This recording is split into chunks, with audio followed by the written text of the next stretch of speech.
Hello students, welcome to Eklavya study point. आज की इस वीडियो में देखेंगे हम क्लास 12th इकोनॉमिक्स यानी जो हमारी फर्स्ट बुक है मैक्रो इकोनॉमिक्स समष्टि अर्थशास्त्र, उसका चैप्टर देखेंगे हम सरकारी बजट और अर्थव्यवस्था। इससे पहले के चैप्टर हम कंप्लीट कर चुके हैं, आप प्लेलिस्ट में जाकर देख सकते हैं। टेलीग्राम चैनल जरूर ज्वाइन कर लें जो क्लास 12 टीएसपी न्यू ग्रुप नाम से है। यहाँ पर आपको पीडीएफ नोट्स मिल जाएंगे। साथ ही आप हमें इंस्टाग्राम पे फॉलो कर लीजिए, यूजर आईडी है एकलव्य स्टडी पॉइंट। जो भी आपके क्वेश्चन है आप हमसे यहाँ पर पूछ सकते हैं। वेबसाइट जरूर विजिट करें जो हमारी एकलव्य स्टडी पॉइंट .com नाम से है। तो यहाँ के आपके जो भी सब्जेक्ट हैं, हर सब्जेक्ट के chapter wise MCQ question, short question, long question, ये सारे प्रोवाइड करा दिए जाएंगे। ठीक है, साथ ही आप पीडीएफ नोट्स भी यहाँ से डाउनलोड कर सकते हैं। ठीक है, चलिए तो चैप्टर का पहला टॉपिक समझते हैं हम, बजट। बजट क्या होता है? तो देखिए बजट क्या है। बजट आप सबको पता है। बजट का मतलब होता है कि भाई जो भी आपके पास संसाधन है, जो भी आपका पैसा है, उसको आप ऐसे मैनेज करें ताकि आपको भविष्य में कोई दिक्कत ना आए। ठीक है, तो बजट जो होता है एक छोटे तौर से लेकर बड़े पैमाने तक बनाया जाता है। तो छोटे तौर पे कह सकते हैं भाई कि इंडिविजुअल का भी हो सकता है। आपकी जो पॉकेट मनी है उससे आप जो पैसा मैनेज करते हो, भाई कहाँ पैसा खर्च करना है, कितना पैसा खर्च करना है, ये सब भी क्या होता है, बजट का हिस्सा होता है। आपकी फैमिली में आपके पेरेंट्स जो हैं, जो भी उनकी एक इनकम होती है, उस इनकम से वो जो महीने का खर्चा चलाते हैं मैनेज करके, वही क्या होता है, बजट होता है। ऐसे ही एक देश के अंदर जो बजट बनाया जाता है, जो सरकार बजट बनाती है कि भाई पूरे एक साल के अंदर किस तरह से जो है गवर्नमेंट को पैसा लेकर आना है और किस तरह से पैसा खर्च करना है, जिससे जो भी देश के अंदर समस्याएं हैं उन समस्याओं को हल किया जा सके। ठीक है, तो उसे क्या कहते हैं, साधारण शब्दों में बजट कहते हैं। ठीक है, तो और अच्छे से समझते हैं इसे। तो देखिए बजट क्या होता है। बजट एक योजना होती है जिसमें सरकार यह बताती है कि आने वाले एक साल में कितना पैसा कमाएगी और वह पैसा कहां कहां खर्च करेगी। ठीक है, तो सरकारी बजट का मतलब क्या है भाई? सरकारी बजट का मतलब ये है कि गवर्नमेंट की योजना होती है। ठीक है, एक साल की होती है, यानी जिसे हम वित्तीय वर्ष भी कहते हैं, एक साल की होती है। कितना पैसा कमाएगी यानी गवर्नमेंट कहां से पैसा लेकर आएगी। ठीक है, और साथ ही कहां कहां पैसा खर्च करेगी, यानी जो भी गवर्नमेंट के पास पैसा आ रहा है, सरकार के पास पैसा आ रहा है, वो कैसे देश की भलाई के लिए कहां कहां पैसा खर्च करने वाली है, ये सारी चीजों की जो जानकारी है वो बजट में गवर्नमेंट के द्वारा दी जाती है। ठीक है, तो सरकारी बजट के दो मुख्य हिस्से हैं। तो दो हिस्सों में बांटा जाता है सरकारी बजट को। एक जो होता है प्राप्तियां, ठीक है, यानी कहां से पैसा आएगा गवर्नमेंट के पास, जिसे रिसिप्ट कहा जाता है। दूसरा जो होता है व्यय, यानी जब पैसा आ जाएगा गवर्नमेंट को इन जगहों से, तो गवर्नमेंट कहां कहां खर्चा करेगी, उसे कहा जाता है व्यय यानी एक्सपेंडिचर। तो दो हिस्सों में बांटा जाता है सरकारी बजट को। भारत में बजट कौन पेश करता है और कैसे आता है? तो देखिए हर साल 1 फरवरी को संसद में वित्त मंत्री द्वारा बजट पेश किया जाता है। यानी हर साल जो है भारत में 1 फरवरी को बजट पेश किया जाता है। जो भी उस टाइम हमारे यहाँ वित्त मंत्री होंगे भारत सरकार के अंदर, वो क्या करते हैं, उस बजट को पेश करते हैं। ठीक है, जैसे इस बार 1 फरवरी को जो निर्मला सीतारमण जी हैं, इन्होंने हमारा बजट पेश किया था। ठीक है, तो ऐसे जो भी वित्त मंत्री होगा वो हर साल फरवरी की पहली तारीख को भारत का बजट पेश करेगा। यह आगामी 1 अप्रैल से अगले 31 मार्च तक के लिए वित्त वर्ष के लिए होता है। ठीक है, तो एक वित्त वर्ष हमने सीखा था, एक साल का होता है और उसी एक साल की सारी योजनाएं बनाई जाती हैं बजट के अंदर। तो हमारे यहाँ जो वित्त वर्ष शुरू होता है वो 1 अप्रैल से 31 मार्च तक चलता है। ठीक है, तो ये पूरा एक साल का होता है और इसी में ही जो बजट के जो भी निर्णय लिए जाते हैं इसी साल के। ठीक है, बजट के उद्देश्य क्या है? तो भाई जो भी बजट बनाया जाता है उसका कोई ना कोई तो उद्देश्य होता है। तो ऐसे ही जब भारत सरकार द्वारा बजट बनाया जाता है तो उसका भी उद्देश्य होता है कि भाई कहाँ पे पैसा खर्च किया जाएगा। ठीक है, तो कह सकते हैं हम बजट केवल एक ऐसा लेखा जोखा नहीं है, बल्कि यह सरकार की नीतियों और लक्ष्यों का दर्पण होता है। तो ऐसा नहीं कि भाई कि जो एक लेखा जोखा बस प्रस्तुत कर दिया जाता है संसद के अंदर कि भाई ये बजट है। ठीक है ना, तो एक कॉपी पेन लेके लिखा हुआ कोई एक दस्तावेज नहीं है कि भाई कि ऐसे हमने कुछ भी लिख दिया, ये बना दिया कि भाई ये चीज है, यहाँ से पैसा लेंगे, यहाँ पे खर्चा करेंगे। ठीक है, तो ये सिर्फ नाम मात्र के लिए नहीं होता, बल्कि इसलिए किया जाता है ताकि जो भी सरकार की नीतियां हैं और जो भी लक्ष्य हैं वो जो है सही से काम कर सके। ठीक है, तो बजट में जो है जो भी गवर्नमेंट की नीतियां और लक्ष्य हैं वो दिखाई दें। ठीक है, यह सरकार की सोच, दिशा और भविष्य की योजनाओं को दर्शाता है। तो बजट से हमें पता लगता है भाई कि सरकार क्या सोच रही है। ठीक है ना, किस दिशा में देश को लेके जाना चाहती है, भविष्य में कौन सी योजनाएं आएंगी जिससे देश में और ज्यादा आर्थिक विकास होगा। ठीक है, बजट से यह पता चलता है कि सरकार देश को किस दिशा में ले जाना चाहती है। ठीक है ना, तो एक बजट देख के हम बता सकते हैं कि गवर्नमेंट किस चीज पे ज्यादा ध्यान दे रही है और किस तरह से देश की अर्थव्यवस्था को या देश के भविष्य को वो आगे बढ़ाना चाहती है। तो ये सारी चीजें हम बजट से समझ सकते हैं। अब समझते हैं कि मेन कौन कौन सी चीजें होती हैं जो बजट में देखी जाती है बनाते समय। तो सबसे पहला होता है आर्थिक विकास बढ़ाना, ठीक है ना। तो देश को तरक्की की राह पर ले जाना ताकि हर व्यक्ति का जीवन बेहतर हो सके। तो भाई बजट का पहला लक्ष्य यही होता है कि देश को तरक्की की तरफ ले जाया जाए, आर्थिक विकास किया जाए, ठीक है, ज्यादा से ज्यादा आर्थिक विकास किया जा सके। तो सरकार बजट में ऐसे कामों पर खर्च करती है जिससे क्या मिले भाई, नौकरियां मिले, कारखाने बने देश के अंदर, और सेवाओं का उत्पादन बढ़ सके, ठीक है। यानी गवर्नमेंट का मकसद क्या है भाई, हमारी जीडीपी को बढ़ाना होता है, देश के अर्थविकास को आगे, अर्थव्यवस्था को आगे लेके जाना होता है, जहां पर लोगों को नौकरियां मिले, ठीक है ना, नए कारखाने बने। तो इन सब से क्या होगा भाई, देश की जो अर्थव्यवस्था होगी वो क्या होगी, विकसित होगी, ठीक है ना, बढ़ेगी। तो गवर्नमेंट इन सब चीजों पर जो है हमेशा ध्यान देती है अपने बजट के अंदर।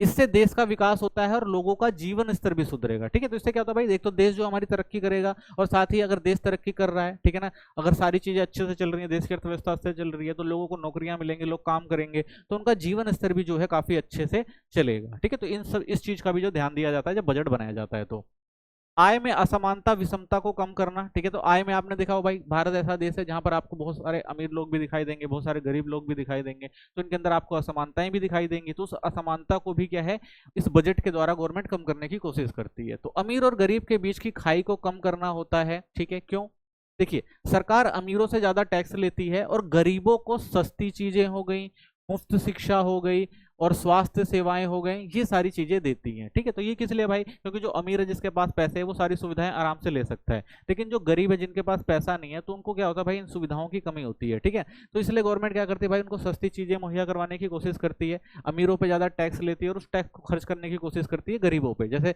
जो बच्चे हैं पढ़ नहीं सकते, उनको मुफ्त शिक्षा पे खर्च किया जाता है, ठीक है ना। बहुत सारे आपने देखे होंगे सरकारी हॉस्पिटल वगैरह होते हैं, स्वास्थ्य वगैरह के बहुत सारे अभियान गवर्नमेंट के द्वारा चलाए जाते हैं, तो इन सब चीजों पर गवर्नमेंट द्वारा खर्चा किया जाता है पैसा।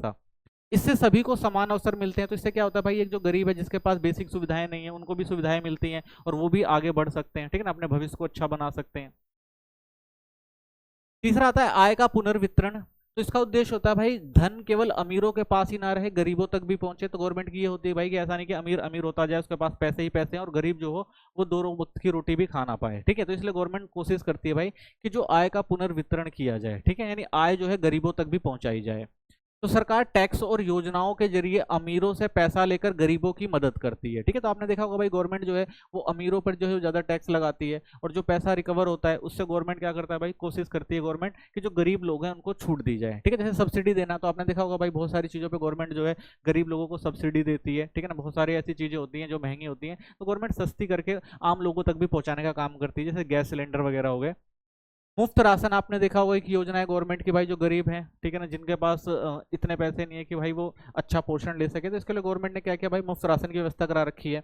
गरीब छात्रों को स्कॉलरशिप दी जाती है, यानी जो गरीब छात्र होते हैं, जो पढ़ने में अच्छे होते हैं भाई, लेकिन उनके पास क्या होता है, पैसे नहीं होते, तो वो आगे की शिक्षा ग्रहण नहीं कर पाते, तो इसके लिए गवर्नमेंट क्या करती है भाई, उनको स्कॉलरशिप वगैरह देती है। तो इससे वो भी क्या कर सकते हैं, अपना भविष्य बना सकते हैं।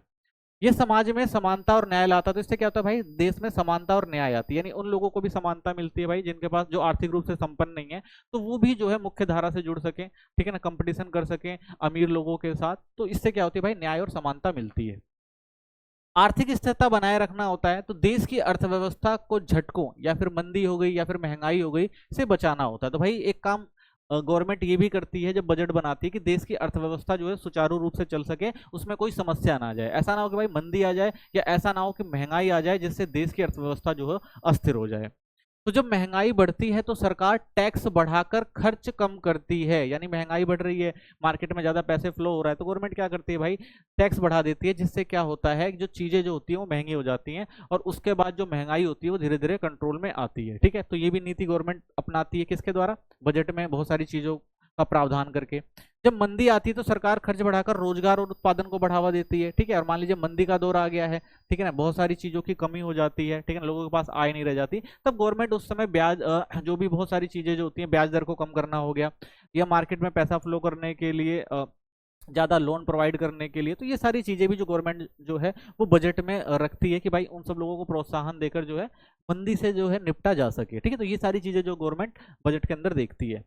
इससे अर्थव्यवस्था संतुलित रहती है। तो इससे क्या होता है भाई, एक देश की अर्थव्यवस्था संतुलित रहती है, जिससे देश जो है वो विकास करे। सार्वजनिक उद्यमों का संचालन और वित्तीय सहायता। तो गवर्नमेंट का भाई एक उद्देश्य और होता है बजट में, जो सार्वजनिक उद्यम है जो गवर्नमेंट चलाती है, जो सरकारी कंपनियां हैं, उनको भी क्या मिल सके, प्रोत्साहन मिल सके, वो भी आगे बढ़ सके। तो सरकारी कंपनियां जैसे रेलवे, बिजली, पेट्रोलियम, तो ये सारी गवर्नमेंट के अधीन ही काम करती हैं। तो इनको अच्छे से चलाना होता है और पैसा देना होता है कि भाई अगर इनके पास वित्तीय कमी हो रही है तो इनको भी पैसा देके इनकी जो भी समस्या है उनको दूर किया जाए। तो सरकार बजट में इन कंपनियों के लिए पैसा निर्धारित करती है ताकि ये सेवाएं जनता तक आसानी से पहुंचा सकें। इससे जनता को सस्ती और सुगम सेवाएं मिलती हैं। ठीक है, तो गवर्नमेंट की जो चीजें होती हैं, आपको पता है भाई गवर्नमेंट जो भी चीजें करती है वो सस्ती करती है। रेलवे में भी आपने देखा होगा, ये यातायात का एक अच्छा साधन है। सबसे बड़ा जो कंपनी कह सकते हैं गवर्नमेंट की है। ठीक है, जिसमें आप देखते होंगे भाई जो टिकट वगैरह हैं जो गरीबों के लिए भी सस्ती होती हैं। तो इसलिए हम देखते हैं भाई बहुत सारी ऐसी जगह है जहां पर गवर्नमेंट पैसा खर्च करके जो आम लोग होते हैं जिनके पास भाई संसाधन उतने नहीं होते, तो उनकी जो भी समस्या है उनको दूर करने का प्रयास करती है। सरकारी बजट के घटक, अब समझेंगे कि भाई जो सरकारी बजट के घटक क्या हैं, किस तरह से गवर्नमेंट जो है वो पैसा लेकर आती है और किन किन जगहों पर पैसा खर्च करती है। ठीक है, यानी गवर्नमेंट की प्राप्तियां और उसके बाद गवर्नमेंट का जो है वो खर्चा।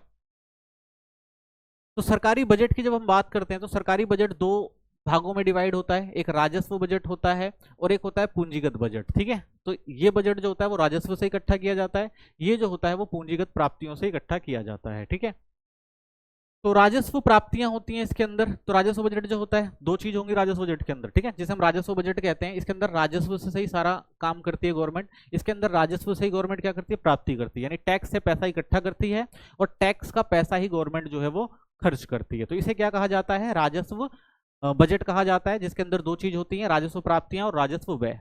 दूसरा जो आपका आता है पूंजीगत बजट आता है, तो इसके अंदर क्या होता है, इसके अंदर पूंजीगत प्राप्तियां होती हैं। ठीक है, ये हम आगे देखेंगे होती क्या है पूंजीगत प्राप्तियां। अभी आप समझ लेंगे भाई पूंजीगत प्राप्तियां, और जो पूंजीगत प्राप्तियां होती हैं वैसे ही पूंजीगत व्यय भी होते हैं। ठीक है, तो दो पार्ट में डिवाइड किया जाता है जो सरकारी बजट, एक राजस्व बजट और एक पूंजीगत बजट। तो राजस्व बजट में दो चीजें होती हैं, इसमें प्राप्तियां भी होती हैं और व्यय भी होता है। सेम ऐसे ही इसमें पूंजीगत जो प्राप्तियां होती हैं वही पूंजीगत व्यय होता है। ठीक है, अब समझते हैं बजट प्राप्तियां। सबसे पहले बजट प्राप्तियां क्या होती हैं कि कहां कहां से गवर्नमेंट जो है वो पैसा इकट्ठा करती है। तो देखिए राजस्व प्राप्तियां जो होती हैं और जो पूंजीगत प्राप्तियां होती हैं, इनको राजस्व प्राप्तियों को तो कई पार्ट में बांटा गया है। तो पूंजीगत प्राप्तियां जो होती हैं एक प्रकार की होती हैं, इनको बाद में समझते हैं, पहले समझते हैं राजस्व प्राप्तियां। तो देखिए राजस्व प्राप्तियां को जो राजस्व प्राप्तियों से आप समझ रहे हैं भाई, राजस्व यानी टैक्स से जो पैसा इकट्ठा किया जा रहा है, तो इसको गवर्नमेंट दो पार्ट में डिवाइड कर सकते हैं।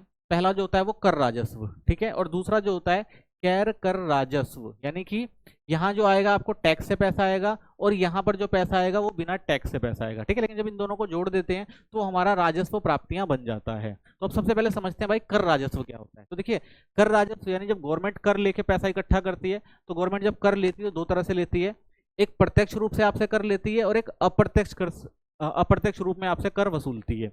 तो प्रत्यक्ष कर आपने देखा होगा, आयकर हो गए, निगम कर हो गए, व्यय कर हो गया, धन कर हो गया, उपहार कर हो गया, तो ये प्रत्यक्ष कर होता है। इसमें क्या होता है, गवर्नमेंट डायरेक्ट पैसा लेती है। ठीक है, फिर आता है अप्रत्यक्ष कर। इसमें क्या होता है, विक्रय कर, सीमा शुल्क, उत्पादन शुल्क, सेवा कर। तो इसमें गवर्नमेंट जो है आपको बताती नहीं है लेकिन फिर भी आपसे ले लेती है, तो उसे क्या कहा जाता है, अप्रत्यक्ष कर। ठीक है, तो ये क्या होता है, प्रत्यक्ष रूप से लिया जाता है, ये अप्रत्यक्ष रूप से। ठीक है ना, आगे से हम और अच्छे से देखेंगे।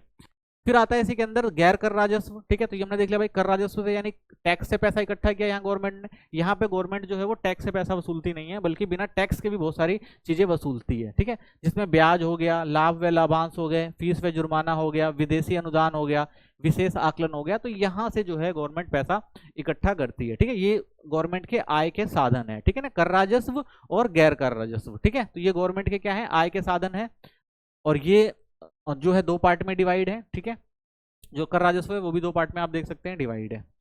फिर आता है हमारा पूंजीगत प्राप्तियां, यानी गवर्नमेंट जो है वो पूंजीगत प्राप्तियां भी करती है। तो पूंजीगत प्राप्तियां में जो आता है वो आता है आपका ऋणों की वसूली हो गया, विनिवेश हो गया, उधार लेना हो गया, भविष्य निधि हो गई। तो ये चार चीजें जो किसके अंदर आती हैं, पूंजीगत जो हमारी प्राप्तियां हैं उसके अंदर आती हैं बजट में। ठीक है, तो अब हम इनको बिल्कुल अच्छे से समझेंगे। ठीक है, ये हमने देख लिया फ्लो चार्ट। अब इन फ्लो चार्ट को हम बिल्कुल अच्छे से समझते हैं। तो सबसे पहले हम देखते हैं राजस्व प्राप्तियां और पूंजीगत प्राप्तियां। तो सरकार की बजट प्राप्तियां दो प्रकार से होती है, हमने देख लिया कि एक राजस्व प्राप्तियां होती है, दूसरी पूंजीगत प्राप्तियां होती हैं। तो ये होती क्या है, पहले इनको समझ लेते हैं कि आखिर राजस्व प्राप्तियां और पूंजीगत प्राप्तियां क्या है। तो देखिए राजस्व प्राप्तियां वह सरकारी प्रणालियां हैं जिनसे सरकार की देनदारियां उत्पन्न नहीं होती, परिसंपत्तियां कम नहीं होती। यानी यहां पर गवर्नमेंट को कुछ देना नहीं है, बस गवर्नमेंट को क्या करना है भाई, लेना है। यानी गवर्नमेंट की आय होती है, ठीक है ना, एक तरफा आय होती है, यानी गवर्नमेंट को पैसे मिलते रहते हैं और बदले में गवर्नमेंट को कुछ नहीं देना होता, यानी कोई देनदारी नहीं होती या कोई परिसंपत्ति यानी कोई सामान उनका नहीं जा रहा होता। ठीक है ना। जैसे कि हम भाई अगर कोई भी सामान खरीदने जाते हैं तो अगर हम कोई सामान ले रहे हैं तो उसके बदले पैसा देते हैं, उसके बाद हमें क्या मिलता है, सामान मिलता है। तो यानी जिससे हमने लिया उसको पैसा मिला और जो हमने लिया वो था सामान। लेकिन इसमें गवर्नमेंट को क्या करना है भाई, ना सामान देना है ना पैसा देना है, बस क्या है, लेना लेना है। ठीक है, तो यहाँ पे क्या होता है, गवर्नमेंट को ना देना होता है ना अपनी कोई चीज देनी होती है। यानी इसमें क्या होता है, ना कोई गवर्नमेंट की देनदारी कि भाई हम ये चीज देंगे उसके बदले हमें मिलेगा, डायरेक्ट क्या है, गवर्नमेंट के पास पैसा आ रहा है। ठीक है।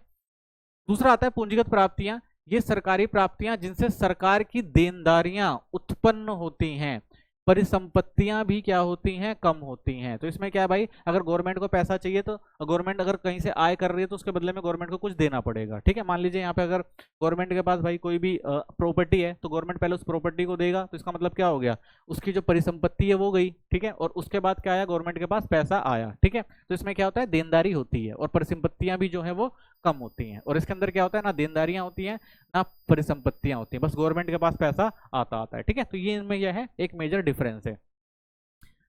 ठीक है, अब समझते हैं राजस्व प्राप्तियां क्या होती हैं। तो राजस्व प्राप्तियां क्या है, तो सबसे पहले आता है राजस्व प्राप्तियों में कर राजस्व। तो कर राजस्व क्या होता है, सरकार द्वारा लगाए गए सभी करों और शुल्कों से प्राप्त आय। तो गवर्नमेंट जितने भी कर और शुल्क लगाती है उनसे जो गवर्नमेंट को पैसा आता है उसे हम कर राजस्व कहते हैं। ठीक है, दो प्रकार का होता है। सबसे पहले आता है अप्रत्यक्ष कर, सॉरी प्रत्यक्ष कर। तो प्रत्यक्ष कर क्या है, जब कर अदा करने वाला ही उसका भार वहन करता है तो उसे प्रत्यक्ष कर कहा जाता है। यानी कि भाई गवर्नमेंट क्या करेगी, आपको डायरेक्ट टैक्स लेगी आपसे कि भाई ये आपकी आमदनी है, इस पे आप क्या करो, हमें टैक्स दो। ठीक है, तो इसमें आ जाता है आपका आयकर हो गया, निगम कर हो गया, व्यय कर हो गया, धन कर हो गया, उपहार कर। यानी गवर्नमेंट आपसे क्या कहेगी भाई, डायरेक्ट टैक्स लेगी, तो इसे क्या कहा जाता है, प्रत्यक्ष कर। यानी जब गवर्नमेंट ने डायरेक्ट आपसे टैक्स लिया तो वो क्या हो गया, आपका प्रत्यक्ष कर हो गया। ठीक है ना, वहन किसको करना पड़ेगा भाई, भार आपको ही वहन करना पड़ता है। दूसरा होता है वो होता है अप्रत्यक्ष कर। जब कर का भार किसी और पर डाल दिया जाता है तो वह अप्रत्यक्ष कर कहलाता है। ठीक है, तो इसमें क्या होता है, इसमें जो कर होता है वो आपके ऊपर जो है कोई और डाल देगा। कैसे, जैसे मान लीजिए भाई आप दुकान में कोई सामान लेने जाते हैं तो गवर्नमेंट क्या करेगी भाई, उस सामान पर टैक्स लगाएगी। तो वो टैक्स दुकानदार ना देकर बल्कि वो किस पे डाल देता है भाई, जो सामान लेने गया, जो ग्राहक लेने गया उस पर डाल दिया जाता है। ठीक है, कोई भी आप सामान लेते हैं तो सामान की कीमत होती है प्लस पे उस पर जीएसटी लगाया जाता है। ठीक है, तो वो कर दुकानदार जो है वो किस पे डालता है, ग्राहक पे डालता है, तो उसे क्या कहा जाता है, अप्रत्यक्ष कर। यानी आप जो भी सामान मार्केट में लेने जाएंगे हर एक सामान पर आपको टैक्स देना पड़ता है गवर्नमेंट को। ठीक है, तो इसमें आप देख सकते हैं जीएसटी हो गया, विक्रय कर हो गया, सीमा शुल्क हो गया, उत्पादन शुल्क हो गया, सेवा कर हो गया। तो ये सारे किसके अंदर आते हैं, अप्रत्यक्ष कर के अंदर आते हैं। ठीक है, फिर आता है गैर कर राजस्व। तो इसी के अंदर आपका दूसरा जो है वो गैर कर राजस्व आता है, हमने देखा था। तो सरकार की ऐसी आय जो करों के अलावा अन्य स्रोतों से प्राप्त होती हैं। तो ये क्या होता है, गवर्नमेंट यहाँ पर भाई कर के अलावा भी बहुत सारे ऐसे स्रोत हैं जहां से गवर्नमेंट को आय होती है, तो उसे क्या कहा जाता है, गैर कर राजस्व। यानी बिना कर के जो राजस्व गवर्नमेंट के द्वारा इकट्ठा किया जाता है। तो इसमें कौन कौन सी चीजें आती हैं, सबसे पहले ब्याज प्राप्तियां आती हैं इसके अंदर। यानी जो राज्य सरकारों, स्थानीय निकायों व निजी क्षेत्र को दिए गए ऋण पर ब्याज से आया हुआ। तो बहुत बहुत सारी जो छोटे निकाय हैं केंद्र सरकार के, जैसे राज्य सरकार एक राज्यों में चलती हैं, स्थानीय निकाय जो हो गई, तो इन सबको गवर्नमेंट ने जो पैसा दिया होता है उससे गवर्नमेंट को क्या आता है भाई, ऋण और ब्याज आता रहता है। तो वो क्या आता है, ब्याज प्राप्तियों के अंदर आता है। तो ये भी हमारा गैर कर राजस्व है। दूसरा है लाभ और लाभांश। जब सार्वजनिक क्षेत्र के उपक्रम जैसे एलआईसी हो गया, जो बड़ी बड़ी कंपनियां हैं गवर्नमेंट की, ठीक है, तो ये भी काम करती हैं, तो इनको भी क्या होता है भाई, ये बड़ी बड़ी कंपनियां काम कर रही हैं तो इनको भी क्या होता है, लाभ मिलता है। तो इन लाभ का पैसा भी गवर्नमेंट के पास आता है, सरकार का भी हिस्सा होता है इसके अंदर। तो यहाँ से भी गवर्नमेंट को जो होती है आय होती है। फिर आता है अधिग्रहण स्वेच्छा से प्राप्त संपत्ति। यानी जब कोई संपत्ति बिना वारिस के छूट जाती है तो सरकार उसे जब्त करके उसे आय में अर्जित कर लेती है। ठीक है, मान लीजिए अगर भाई किसी की संपत्ति है और उसका कोई भी जो है वारिस नहीं है तो गवर्नमेंट क्या करती है भाई, उस पूरी संपत्ति को अपनी संपत्ति में कन्वर्ट कर लेती है। ठीक है, तो ये भी क्या है, गवर्नमेंट की आय का एक साधन है। फिर आता है विशेष आकलन। सरकार द्वारा किसी क्षेत्र में सड़क, पार्क, सीवरेज जैसी सुविधाएं देने पर मकान मालिकों से लाभ का आकलन कर वसूली जाती है। ठीक है ना, तो विशेष आकलन कर क्या है भाई, मान लीजिए गवर्नमेंट ने आपके यहाँ सड़क बना दी, ठीक है ना, पार्किंग बनवा दी, पार्क बनवा दिए, सीवरेज बना दिए, तो इससे क्या हो गया भाई, आपकी जो प्रॉपर्टी थी उसकी वैल्यू बढ़ गई। तो जो वैल्यू बढ़ी है उसके ऊपर गवर्नमेंट आके टैक्स लेती है, भाई हमने ये काम किया था इस वजह से आपकी प्रॉपर्टी की वैल्यू बढ़ी है, तो आपको इतना पैसा टैक्स के रूप में किसे देना पड़ेगा, या फीस के रूप में आपको देना पड़ेगा, किसे, गवर्नमेंट को देना पड़ेगा। तो उसे क्या कहा जाता है, विशेष आकलन। ठीक है, तो ये भी गवर्नमेंट का क्या है, एक तरह से आय का साधन है। फिर आता है विदेशी सहायता या अनुदान। जैसे WHO हो गया, यूनेस्को हो गया, तो ये जो संस्थाएं हैं, ठीक है ना, अंतर्राष्ट्रीय संस्थाएं, तो ये भी क्या होती हैं, हर देश में पैसा देती हैं भाई लोगों की भलाई के लिए, तो ये भी पैसा गवर्नमेंट की इनकम होता है एक तरह से। जैसी संस्थाओं का या अन्य देशों से अनुदान, तो भाई बहुत सारे ऐसे भी देश होते हैं जो ऐसे दोस्त होते हैं जहाँ पर देश होते हैं जहाँ पर डेवलपमेंट हो रहा होता है, तो उनके डेवलपमेंट के लिए वो अपना योगदान दे देते हैं देश, तो वो भी पैसा हो गया। भेंट के रूप में बहुत सारे रुपए में पैसे मिलते हैं गवर्नमेंट को, ठीक है, या सहायता वगैरह दी जाती है, तो ये सारी चीजें जो किसके अंदर आती हैं, ये गवर्नमेंट की आय के अंदर ही आती हैं, ठीक है। फीस और जुर्माना, विभिन्न सेवाओं पर फीस और नियम तोड़ने पर वसूले गए जुर्माने से आय। तो गवर्नमेंट क्या करती है भाई, बहुत सारे जो सरकारी काम है उसके लिए फीस रखी गई है, वहां से आय होती है।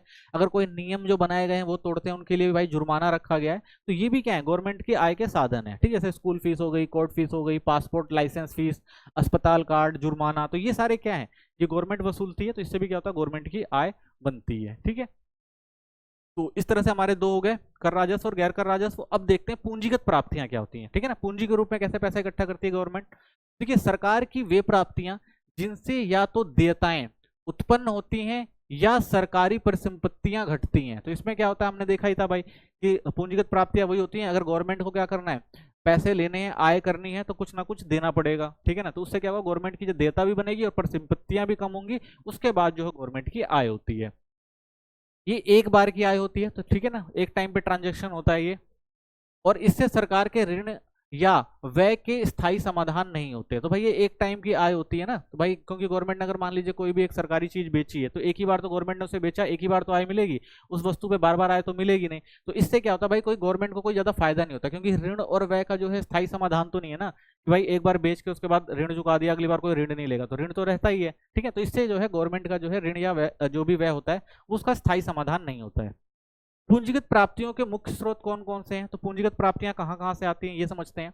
तो देखिए, आंतरिक और विदेशी ऋण, सरकार अपने खर्च पूरा करने के लिए ऋण लेती है, तो ये भाई चाहे वो देश के अंदर हो या देश के बाहर हो, जो भी गवर्नमेंट ऋण ले रही है, तो वो सारे क्या होते हैं, वो सारे आपके आते हैं पूंजीगत प्राप्तियों के अंदर। तो इसमें भारतीय रिजर्व बैंक से पैसा गवर्नमेंट लेती है, भारतीय नागरिकों से बॉन्ड और सिक्योरिटी के माध्यम से गवर्नमेंट पैसा लेती है, कि भाई गवर्नमेंट कई बार निकालती है ना बॉन्ड और सिक्योरिटी की, आप लोग भाई अगर इसमें इन्वेस्ट करना चाहें तो इससे आपको फायदा मिलेगा, तो लोग उसमें पैसा लगाते हैं, तो वहां से भी गवर्नमेंट की आय हो जाती है।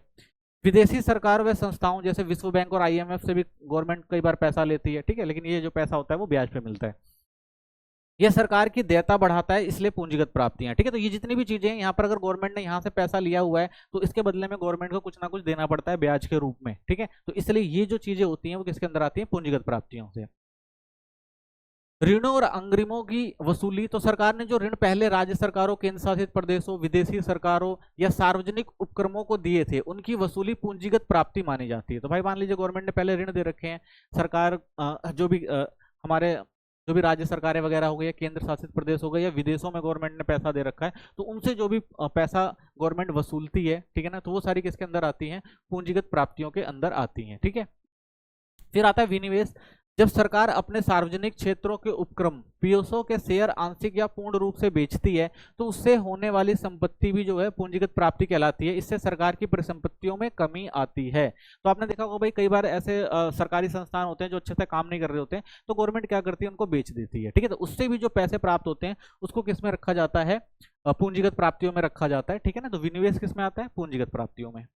फिर आता है लघु बचतें। ये वे धनराशि होती हैं जो सरकार नागरिकों से उधार लेती है, जैसे डाकघर बचत योजनाएं हो गए, सामान्य भविष्य निधि हो गया, राष्ट्रीय बचत योजना हो गया, किसान विकास पत्र, वरिष्ठ नागरिक बचत योजना आदि से सरकार की ऋण देनदारी को बढ़ाते हैं, इसलिए पूंजीगत प्राप्ति में आते हैं। तो भाई बहुत सारे सेविंग प्लान जो है गवर्नमेंट के द्वारा चलाए जाते हैं, लोग उसमें अपना पैसा जमा करते हैं, ठीक है। तो पैसा जमा करते हैं तो वो इनडायरेक्टली गवर्नमेंट के पास ही जाता है, और गवर्नमेंट क्या करती है, उसको खर्च भी कर सकती है, ठीक है। लेकिन उससे क्या भाई, देनदारी तो बनेगी ना गवर्नमेंट की, जब लोगों को जरूरत होगी तो पैसा लौटाना भी पड़ेगा, तो इसमें क्या होता है, देनदारियां भी जो है वो बनती हैं। तो इसलिए लघु बचतें भी किसके अंदर आ जाती हैं, आपकी पूंजीगत प्राप्तियों के अंदर आ जाती हैं, ठीक है। तो ये सारे किसके अंदर आ रहे हैं, आपके पूंजीगत प्राप्तियों के अंदर, ठीक है। अब समझते हैं सरकारी बजट के जो व्यय होते हैं, ठीक है। तो अभी तक हमने समझा गवर्नमेंट पैसा कहां से लेकर आ रही है, ठीक है। तो हमने देख लिया भाई राजस्व प्राप्तियां भी होती हैं गवर्नमेंट की और पूंजीगत प्राप्तियां भी होती हैं, ठीक है। यहां से गवर्नमेंट ने क्या लिया भाई, पैसा लिया है।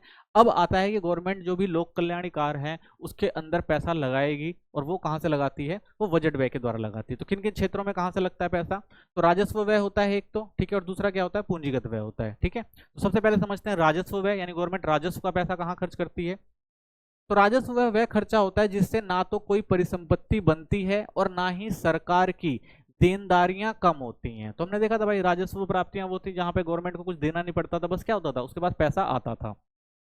तो यह वह सरकार को रोजमर्रा के कार्य, सेवाएं और आवश्यक गतिविधियों को चलाने में किया जाता है। ठीक है, तो इनका खर्चा कहाँ है भाई, जो भी रोजमर्रा के कार्य हैं, जो भी गवर्नमेंट सेवाएं हैं, ठीक है ना, इन सब चीजों पर जो है ये पैसा खर्च किया जाता है। मुख्य विशेषता, इससे किसी नई संपत्ति का निर्माण नहीं होता। तो इससे गवर्नमेंट क्या भाई कोई नई संपत्ति नहीं ले रही होती है। यह सरकार की सामान्य सेवाएं व संचालन से जुड़े खर्च होते हैं। तो गवर्नमेंट जो चला रही है उससे जो भी सेवाएं दे रही हैं तो उसको चलाने में जो भी खर्चा आ रहा है वो यहाँ से किया जाता है। यह वह राजस्व प्राप्ति कर गैर कर राजस्व आय से किया जाता है। तो हमने देखा था भाई जो भी कर था प्लस में गैर कर राजस्व थे वहां से ये पैसा आता है। राजस्व व्यय के प्रमुख उदाहरण कौन कौन से हैं, तो देखिए सबसे पहले सरकारी कर्मचारियों की तनख्वाह राजस्व व्यय में जो है सब जो भी सरकारी कर्मचारी उनको जो भी सैलरी मिलती है वो राजस्व व्यय से ही दी जाती है। तो सरकारी विभागों में कार्यरत अधिकारियों और कर्मचारियों का वेतन जो है यहाँ से जाता है। ब्याज भुगतान, सरकार ने जो ऋण लिया हुआ है उस पर दिया गया जो ब्याज है वो भी यहीं से लिया जाता है। सेवानिवृत्त कर्मचारियों को दी जाने वाली तो पेंशन का पैसा भी जो राजस्व व्यय से ही दिया जाता है। अनुदान और आर्थिक सहायता राज्य सरकारें, ग्राम पंचायतें या गरीब वर्गों को दी गई जो सहायता है वो भी राजस्व व्यय से की जाती है। शिक्षा, स्वास्थ्य और ग्रामीण विकास पर खर्च किया जाता है, यानी स्कूल हो गए, अस्पताल हो गए, ग्रामीण सड़कें आदि के लिए जो खर्च होते हैं वो सारे जो किसके द्वारा किए जाते हैं, इस राजस्व व्यय द्वारा ही खर्च किए जाते हैं। ठीक है, रक्षा सेवाओं का संचालन, तो सैनिकों की तनख्वाह, सैन्य प्रशिक्षण हो गया, रक्षा सामग्री की मरम्मत आदि, ये सब चीज किसके अंदर होती है, राजस्व व्यय। यानी राजस्व प्राप्तियां जो होती हैं वो इन पर खर्च की जाती हैं। ठीक है, तो ये राजस्व व्यय होते हैं। नेक्स्ट टॉपिक देखते हैं। अगला जो हमारा टॉपिक है वो है पूंजीगत व्यय। अब पूंजीगत व्यय क्या होता है, जिस तरह से हमने देखा भाई राजस्व प्राप्तियां थी तो गवर्नमेंट ने वैसे क्या किया भाई राजस्व व्यय किया, ऐसे ही गवर्नमेंट की जो पूंजीगत प्राप्तियां होती हैं उसी पूंजीगत प्राप्तियों में गवर्नमेंट का जो है पूंजीगत व्यय भी देखने को मिलता है। तो ऐसा सरकारी व्यय जिससे परिसंपत्तियों का निर्माण हो, यानी गवर्नमेंट ने जो खर्चा किया उससे क्या हुआ भाई, गवर्नमेंट की परिसंपत्तियां बढ़ी, या जो सरकार की जो देनदारियां थी यानी गवर्नमेंट को जो उधार देना था वो कम हुआ, तो ये सारी चीजें किसमें शामिल करी जाती हैं, पूंजीगत व्यय में शामिल की जाती हैं। यानी गवर्नमेंट की या तो पूंजी बढ़ी है या तो गवर्नमेंट को जो उधार देना था गवर्नमेंट ने वो चुकता कर दिया, किसके माध्यम से, पूंजीगत व्यय के माध्यम से। ठीक है, तो आपको पता है भाई पूंजीगत व्यय के अंदर पूंजीगत प्राप्तियों के अंदर कौन कौन सी चीजें आती हैं, तो ऋण हो गया, विनिवेश हो गया, लघु बचतें हो गई, या शेष विश्व से जो भी पैसा आया होता है, तो ये सारी चीजें किसमें शामिल की जाती थी, पूंजीगत प्राप्तियों में। तो ऐसे ही क्या किया जाता है, पूंजीगत व्यय किया जाता है जिससे गवर्नमेंट को क्या हो, स्थिरता मिले। कुछ उदाहरण देख लेते हैं पूंजीगत व्यय के। जैसे परिसंपत्तियों की प्राप्ति, तो परिसंपत्ति आपको पता है क्या होती है, भूमि हो गया, भवन हो गया, इमारतें हो गई, मशीनें हो गई, उपकरण हो गए। ठीक है, तो ये सारी गवर्नमेंट जो खर्चा करती है उसे क्या कहा जाता है, परिसंपत्तियों पे खर्चा कहा जाता है या परिसंपत्तियों पे व्यय कहा जाता है। तो ये जो संपत्ति होती है वो दीर्घकालीन संपत्ति होती है, यानी गवर्नमेंट लंबे समय के लिए इन सब चीजों के इस्तेमाल के लिए इस पे खर्चा करती है।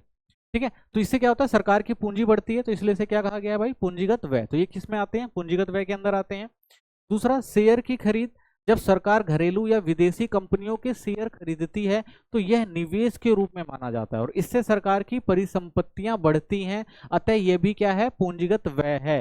यानी गवर्नमेंट ने भाई इन्वेस्टमेंट किया क्या पर, घरेलू बाजार में या विदेशी कंपनियों में, या कह सकते हैं घरेलू कंपनियों में या विदेशी कंपनियों में, कहीं भी गवर्नमेंट जो है उसके शेयर खरीद रही है या इन्वेस्टमेंट कर रही है, तो इससे क्या होता है, गवर्नमेंट को पैसा मिलता है, गवर्नमेंट का क्या होता है, पैसा बढ़ता है। तो खर्चा किस पे किया गवर्नमेंट ने भाई, पूंजीगत वस्तु पर, क्योंकि इससे फायदा होगा किसको, गवर्नमेंट को। तो इसलिए जो भी शेयर की खरीद होती है वो किस में जाती है, पूंजीगत व्यय के रूप में देखी जाती है।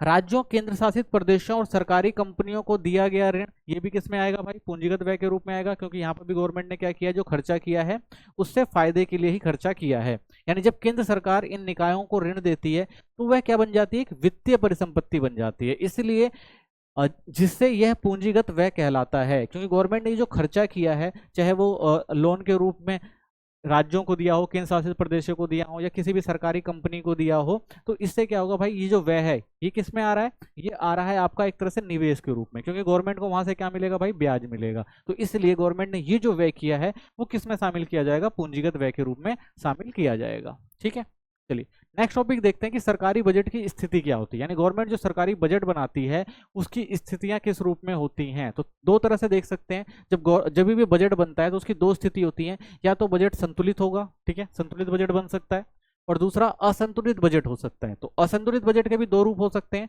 या तो वो क्या हो जाएगा भाई, बचत वाला बजट बनाएगी गवर्नमेंट, या तो क्या करेगी भाई, घाटे वाला बजट बनाएगी, ठीक है। तो दो तरह की स्थिति में होता है जो बजट जब बनाई जाती है गवर्नमेंट के द्वारा, या तो बजट संतुलित होता है या असंतुलित होता है। अगर वो असंतुलित है तो वो दो तरह से देखने को मिलेगा, या तो बजट बचत के रूप में देखने को मिलेगा, या तो घाटे के रूप में देखने को मिलेगा, ठीक है। तो सबसे पहले समझते हैं संतुलित बजट क्या होता है।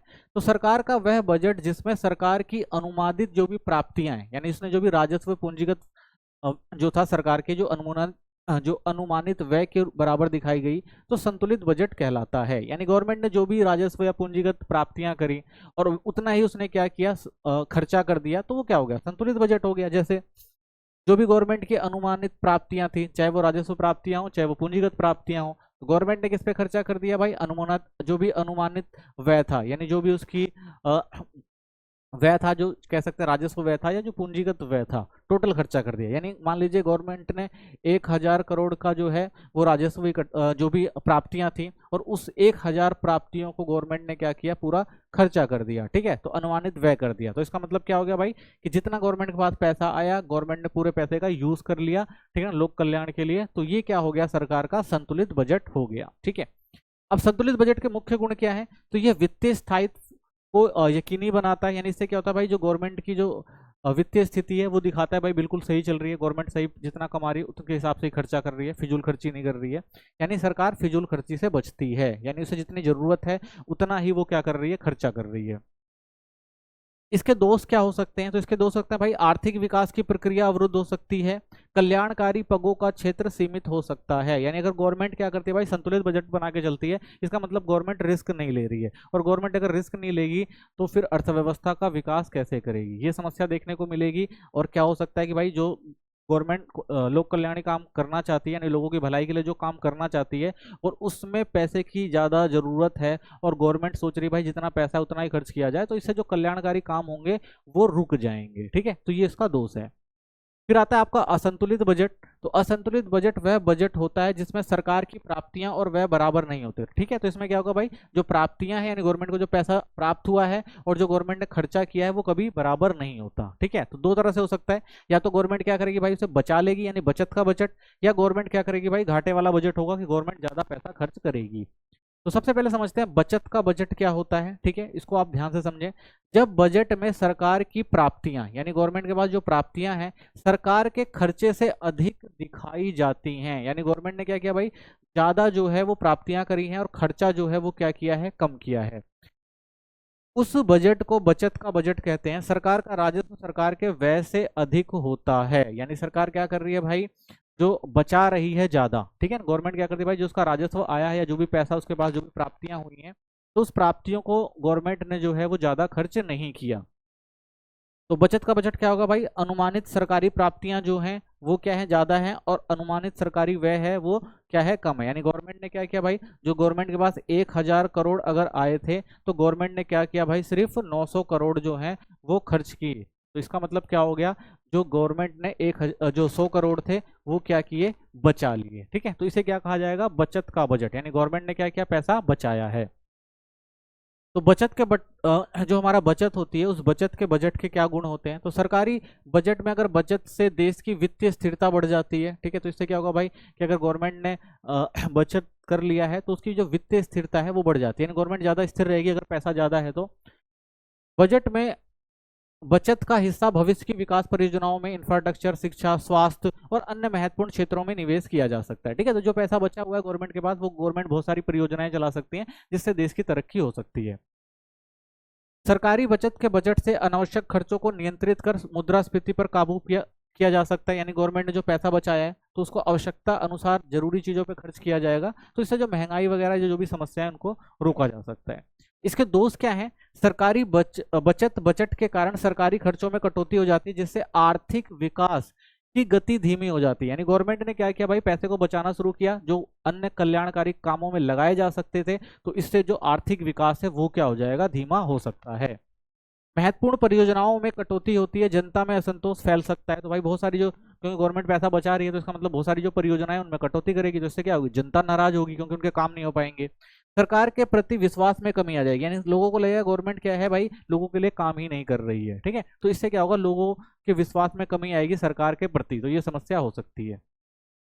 घाटे का बजट क्या होता है, जब बजट में सरकारी व्यय सरकारी प्राप्तियों से अधिक दिखाया जाता है तो उस बजट को घाटे का बजट कहते हैं। घाटे के बजट में सरकारी व्यय सरकार की आय से अधिक हो जाती है। तो घाटे का व्यय क्या है भाई, कि गवर्नमेंट के पास जितनी प्राप्तियां नहीं हुई उससे ज्यादा गवर्नमेंट ने क्या किया, खर्चा कर दिया, तो वो क्या होता है, घाटे का बजट होता है। यानी अगर मान लीजिए गवर्नमेंट की जो प्राप्तियां थी वो कितनी थी, 1000 करोड़ थी, और भाई व्यय कितना हो गया, 1100 करोड़ व्यय हो गया, तो इसका मतलब क्या है कि ये जो बजट है वो क्या चला गया, घाटे में चला गया, ठीक है। तो विकासशील अर्थव्यवस्था के लिए घाटे के बजट के विशेष लाभ हैं। तो भाई कह सकते हैं जो विकासशील अर्थव्यवस्था है तो घाटे के बजट होते हैं उसके लिए कुछ लाभ भी होता है, जैसे ये आर्थिक समृद्धि गति को बढ़ाता है। तो इससे क्या होगा भाई, गवर्नमेंट ने ज्यादा पैसा खर्चा किया है, क्यों, क्योंकि वो आर्थिक समृद्धि को बढ़ाना चाहते हैं। यह लोगों के कल्याणकारी कार्यक्रम को लागू कराने में सहायक है। तो इससे क्या होता है भाई, गवर्नमेंट जो है ज्यादा पैसा खर्च कर रही है, इसका मतलब क्या है, लोक कल्याण कार्य कर रही है गवर्नमेंट, जिसकी वजह से गवर्नमेंट को क्या करना पड़ रहा है भाई, पैसा लोन पे उधार पे लेना पड़ रहा है। तो इससे क्या होता है, फायदा होता है। विकासशील अर्थव्यवस्था के लिए घाटे के बजट के विशेष दोष क्या हैं, तो देखिए यह सरकार की अनावश्यक और फिजूल खर्ची को भी बढ़ाता है। तो भाई अगर गवर्नमेंट ने ज्यादा पैसा उधार लिया इसका मतलब हो सकता है भाई गवर्नमेंट ने फिजूल खर्ची करी हो, ये भी हो सकता है। इससे वित्तीय और राजनीतिक अस्थिरता उत्पन्न होने का डर बना रहता है। तो हो सकता है भाई गवर्नमेंट जो घाटे में जा रही है उससे वित्तीय अस्थिरता आ सकती है, यानी जो काम करने हैं वो काम नहीं हो रहे हैं, ठीक है, उधार ले रही है गवर्नमेंट फिर भी वो काम नहीं हो रहा, तो इससे क्या होता है, समस्या आएगी वित्तीय स्थिरता में। और साथ ही राजनीतिक अस्थिरता भी आ सकती है, यानी जो लोग हैं वो गवर्नमेंट के ऊपर सवाल उठाएंगे, गवर्नमेंट ने पैसा खर्च नहीं किया अच्छे से, लोगों की भलाई के लिए काम नहीं लिया, तो इससे क्या हो सकता है, उनकी राजनीतिक जो अस्थिरता भी देखने को मिल सकती है, यानी गवर्नमेंट के ऊपर भी लोग जो है सवाल खड़े कर सकते हैं। तो ये क्या है, दोष है। बजट घाटा क्या होता है, अब इसको और अच्छे से समझते हैं कि जो बजट घाटा होता है वो होता क्या है। तो बजटीय घाटा उस स्थिति को कहते हैं जब सरकार का कुल व्यय, यानी जितना गवर्नमेंट ने खर्चा किया था, राजस्व व्यय प्लस पूंजीगत व्यय, उसकी कुल प्राप्तियों, राजस्व प्राप्तियां या पूंजीगत प्राप्तियों से अधिक होता है। तो हमने ये भी समझा भी था कि जब गवर्नमेंट क्या, जितनी गवर्नमेंट की इनकम नहीं होती उससे ज्यादा गवर्नमेंट क्या कर रही है, खर्चा कर रही है, तो वो क्या होगा, बजट घाटे का ही बजट होगा, ठीक है। तो कुल व्यय जो था गवर्नमेंट का वो कुल प्राप्तियों से अगर माइनस करते हैं तो हमें पता लग जाता है भाई बजट घाटा क्या है गवर्नमेंट का, ठीक है। अब बजटीय घाटे के माप तो कैसे निकाला जाता है भाई बजटीय घाटा, तो बजटीय घाटे निकालने के 3 रूप हैं। सबसे पहला जो होता है वो राजस्व घाटा, दूसरा जो होता है आपका वो आता है राजकोषीय घाटा, तीसरा जो होता है वो आता है प्राथमिक घाटा। तो 3 तरह से बजट के घाटे को हम देख सकते हैं। तो सबसे पहले समझते हैं भाई राजस्व घाटा क्या होता है। तो राजस्व घाटे से अभिप्राय सरकार की राजस्व प्राप्तियों, चाहे वो कर राजस्व प्लस गैर कर राजस्व से हुआ हो, की तुलना में राजस्व व्यय से अधिक होने से है। यानी सरकार जब प्राप्त किए गए राजस्व से अधिक व्यय करती है तो उसे राजस्व घाटा सहना पड़ता है। तो हमने देखा था भाई राजस्व, तो राजस्व घाटे का मतलब क्या है, जो गवर्नमेंट को राजस्व से जो पैसे प्राप्त हुए। तो हमने देखा था भाई राजस्व प्राप्तियां जो गवर्नमेंट की होती है वो कहां से होती हैं, कर से होती हैं। तो देखा था हमने प्रत्यक्ष कर होता था और अप्रत्यक्ष कर होता था। गैर कर राजस्व हमने देखा था जो हमारी फीस हो गया, शुल्क हो गया, जुर्माना हो गया, ये सारी चीज, यानी इनसे जो भी गवर्नमेंट को टोटल पैसा आया था राजस्व से, तो गवर्नमेंट ने क्या किया, हमने देखा था ना, राजस्व व्यय होते हैं जो सरकार क्या करती है भाई, जो कर्मचारी होते हैं उनको सैलरी वगैरह देना। तो इन पर जब गवर्नमेंट, इन सब चीजों पर गवर्नमेंट जब ज्यादा खर्च कर देती है तो उसे हम क्या कहते हैं, राजस्व घाटा कहते हैं, ठीक है। यानी राजस्व घाटा मतलब कुल राजस्व प्राप्तियां, यानी जितनी कुल राजस्व प्राप्तियां थी उसमें से हम जो हमारा कुल राजस्व था उसको माइनस कर देते हैं तो हमें पता लग जाता है भाई राजस्व घाटा कितना हुआ, ठीक है। तो राजस्व से जो पैसा आया और जो राजस्व पे खर्चा किया, अगर राजस्व पे जो खर्चा है वो ज्यादा है राजस्व प्राप्तियों से, तो उसे क्या कहा जाएगा, राजस्व घाटा कहा जाएगा, ठीक है। दूसरा आता है राजस्व घाटे के प्रभाव। तो राजस्व घाटे के प्रभाव क्या है, तो सरकार की बचत जो कम हो जाती है। अगर राजस्व घाटा, इसका मतलब गवर्नमेंट बचत नहीं कर पाएगी। जब सरकार की आमदनी राजस्व प्राप्तियों से ज्यादा खर्च होता है तो उसे अपनी पूंजी से पैसा लेना पड़ता है। इससे पता चलता है कि सरकार के पास बचत नहीं हो रही है। यानी जब गवर्नमेंट के पास भाई क्या होता है, सरकार की जो आमदनी है, जो गवर्नमेंट ने जो राजस्व प्राप्तियां करी हैं उससे खर्चा वो ज्यादा कर रही है, तो इसका मतलब क्या है भाई, कि गवर्नमेंट को क्या करना पड़ रहा है भाई, उधार लेना पड़ रहा है। क्यों, क्योंकि अगर मान लीजिए आपके पास कितना था, 1000 करोड़ था, लेकिन आपने 1100 करोड़ खर्च किया है, तो इसका मतलब क्या कर रहे हैं आप, 100 करोड़ उधार लेकर ही तो काम चला रहे हैं। तो ये क्या होता है भाई, इससे बचत में कमी आती है, गवर्नमेंट को खर्चा ज्यादा करना पड़ता है। महंगाई बढ़ने का खतरा रहता है। सरकार जब जरूरत से ज्यादा खर्चा करती है और पूंजीगत खाते से उधार लेकर खर्चा करती है तो बाजार में ज्यादा पैसा आ जाता है, इससे वस्तुओं की कीमतें बढ़ जाती है, यानी महंगाई बढ़ती है। यानी गवर्नमेंट क्या कर रही है भाई, पैसा ज्यादा मार्केट में लेकर आ रही है, ज्यादा खर्चा कर रही है, पूंजीगत व्यय ज्यादा कर रही है, तो इससे क्या होगा भाई, मार्केट में पैसे का फ्लो हो जाएगा और इससे क्या होगा, महंगाई बढ़ जाती है। कर्ज का बोझ बढ़ता है। सरकार जब घाटा पूरा करने के लिए उधार लेती है तो कर्ज और ब्याज दोनों चुकाना पड़ता है, इससे सरकार भविष्य और भी ज्यादा बोझ होता है और फिर घाटा बढ़ जाता है। तो कर्जा लिया गवर्नमेंट ने, कर्ज का बोझ बढ़ गया है, तो गवर्नमेंट को क्या करना पड़ेगा भाई, उसके लिए जो भी उसके ब्याज देना है वो ब्याज देना पड़ेगा। और फिर क्या होता है, कई बार ऐसा हो जाता है भाई ब्याज चुका नहीं पाते और ब्याज लेना पड़ जाता है, ठीक है, तो ब्याज के ऊपर भी फिर एक ब्याज ले रखा है, फिर दूसरा ब्याज लेना पड़ता है। तो ऐसे उधार लेने के चक्कर में क्या होता है, गवर्नमेंट के पास जो है वो ब्याज के चक्कर में क्या होता है, ज्यादातर उनको अपना जो पैसा होता है वो कह सकते हैं, अगर बाहर से लिया हो तो विदेशों में भेजना पड़ेगा या दूसरे देशों में देना पड़ जाता है। तो इससे क्या होता है, गवर्नमेंट को और ज्यादा वित्तीय बोझ झेलना पड़ जाता है, ठीक है। यानी कि अगर गवर्नमेंट ज्यादा उधार ले रही है तो बजट और ज्यादा घाटे में जाएगा, बजट और ज्यादा घाटे में जाएगा तो वित्तीय स्थिरता क्या होगी, वो कम होगी, ठीक है। राजकोषीय घाटा दूसरा आपका आता है, राजकोषीय घाटा। तो राजकोषीय घाटा क्या होता है, राजकोषीय घाटे का अर्थ है सरकार के कुल व्यय, ठीक है ना। अब वो भाई राजस्व व्यय प्लस पूंजीगत व्यय का आधार रहित कुल प्राप्तियों, यानी राजस्व प्राप्तियां प्लस उधार के बिना जो प्राप्तियों से अधिक हो जाना। तो क्या होता है भाई, राजकोषीय घाटा क्या होता है कि गवर्नमेंट ने जितना भाई उधार लिया, ठीक है ना, यानी जितना उधार लिया है गवर्नमेंट ने, वो जो है सबसे मेन कारण बनता है राजकोषीय घाटे का, ठीक है। यानी उधारी जो है वही एक तरह से राजकोषीय घाटा आप कह सकते हैं। तो राजकोषीय घाटे का मतलब क्या है भाई, कि जो कुल राजस्व व्यय प्लस पूंजीगत व्यय का उधार रहित था। यानी अगर हम एक एग्जांपल से समझें तो कह सकते हैं कि राजकोषीय घाटा जो होता है कुल व्यय में से उधार के बिना कुल प्राप्तियां अगर आप माइनस कर दें तो, ठीक है। तो अब क्या होता क्या है ये देखिए, मान लीजिए भाई गवर्नमेंट का खर्चा ज्यादा हो रहा है, ठीक है, गवर्नमेंट का खर्चा ज्यादा हो रहा है, गवर्नमेंट ने भाई कहा था कि हम कुल व्यय करेंगे कितना, मान लीजिए हम कुल व्यय करेंगे 100 करोड़, ठीक है, तो गवर्नमेंट का ये लक्ष्य था भाई हम 100 करोड़ खर्च करेंगे।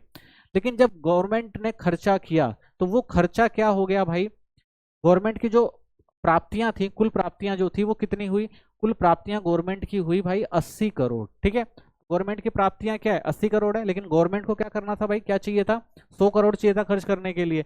अब गवर्नमेंट क्या करेगी भाई, 20 करोड़ जो होगी वो क्या लेगी, उधार लेगी, ठीक है। अब इसने 20 करोड़ उधार लिया, तो उधार लेने के बाद अब क्या हो गया, तो ये दोनों चीजें कितनी हो गई, 100 करोड़ हो गई, ठीक है। यानी अब बराबर हो गया, यानी गवर्नमेंट को जितना बजट बनाया था गवर्नमेंट ने और जितना खर्चा करना था, तो उस खर्चे में क्या हुआ, अब बराबरी हो गई। लेकिन सबसे बड़ी चीज तो ये है कि गवर्नमेंट की प्राप्तियां तो कितनी हुई, प्राप्तियां तो गवर्नमेंट की 80 करोड़ ही है ना, 20 करोड़ तो गवर्नमेंट ने क्या लिया, उधार लिया। तो ये जो 20 करोड़ है यही क्या होता है, यही राजकोषीय घाटा होता है। यानी गवर्नमेंट के पास जब पैसा नहीं होता तो गवर्नमेंट क्या करती है भाई, अपने बजट को पूरा करने के लिए दूसरों से जो उधार लेती है, वो उधार जो होता है वही क्या होता है, राजकोषीय घाटा होता है, ठीक है। तो अगर हम कह दे भाई कि कुल व्यय जो गवर्नमेंट का था वो 100 करोड़ था और उसमें से हमने क्या किया भाई, उधार के बिना जो कुल प्राप्तियां थी उसको ले लिया, यानी उधार के बिना जो प्राप्तियां कितनी है, वो 80 करोड़ है, ठीक है। तो ये उधार के बिना जो हमारी प्राप्तियां, यानी उधार के बिना कुल प्राप्ति हमारी 80 करोड़ थी, ठीक है। और ये 20 करोड़ क्या था, वो हमारा जो हमने उधार लिया था, तो ये क्या हो गया, हमारा घाटा हो गया, ठीक है। समझ में आ गया, बजट घाटे राजकोषीय घाटे का मतलब क्या होता है, एक तरह से हम ये भी कह सकते हैं जो हमारा उधार होता है वही राजकोषीय घाटा होता है, ठीक है। तो राजकोषीय घाटा को हम क्या कह सकते हैं, जो गवर्नमेंट ने उधार लिया है वही जो है वो राजकोषीय घाटा भी होता है, ठीक है। तो दोनों को हम कह सकते हैं भाई, उधार और राजकोषीय घाटा एक ही चीज है। तो राजकोषीय घाटा वास्तव में उधार के बराबर ही होता है, ठीक है। तो आप समझ ही गए होंगे कि भाई जो राजकोषीय घाटा होता है वो हमेशा उधार के बराबर ही होता है। फिर आता है आपका राजकोषीय घाटे के प्रभाव क्या क्या है।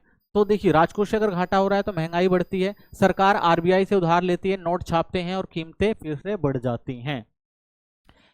विदेशी निर्भरता, विदेशी कर्जे से दूसरे देश भारत के मामले में दखल देने लगते हैं। तो भाई अगर कोई भी विदेशी देश है आपको कर्जा दे रहा है तो वो अपनी धौंस तो चलाएगा ही चलाएगा, ठीक है। तो ये भी देखने को मिलता है। कर्ज का फंदा, बार बार उधार लेने से कर्ज और ब्याज का बोझ बढ़ता है। तो भाई वित्तीय कमी को पूरा करने के लिए बार बार क्या लेना पड़ेगा भाई, लोन लेना पड़ेगा, और लोन लेना पड़ेगा तो क्या करना पड़ेगा भाई, उसके लिए आपको ब्याज देना पड़ेगा। और ऐसे क्या होता है, धीरे धीरे ब्याज का बोझ ही इतना ज्यादा हो जाता है कि गवर्नमेंट जो है वो काफी आर्थिक रूप से जो होती है वो अस्थिर हो जाती है।